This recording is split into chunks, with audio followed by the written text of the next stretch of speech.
Pemirsa ring sejeroning ngaktifang malih kewentenan bus Trans Metro Dewata TMD sane nanin ngandek tanggal siki Januari galahi lintang, pemerintah Kota Denpasar sampun nyiagayang anggaran 16 miliar rupiah ring pemarginnyane.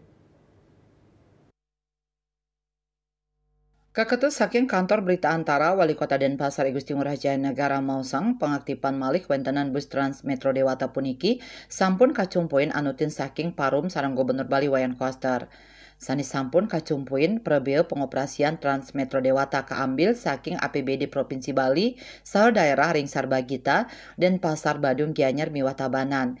Inggian pemerintah Provinsi Bali puniki ngamong 3% prebeu operasional bus Trans Metro Dewata raris 7% kaambil saking APBD daerah ring Sarbagita. Ngenenin prebeu inucap kabuatang santukan pemerintah pusat sampun nenten naurin malih operasional Trans Metro Dewata inucap.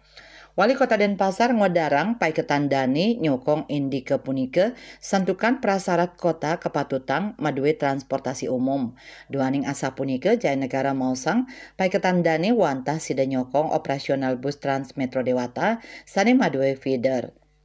Melarapan kuentenan operasional bus Trans Metro Dewata puniki, kaabdiang sida nagingin pabuat keramani ring ayan transportasi umum. Bali Pos nguningayang.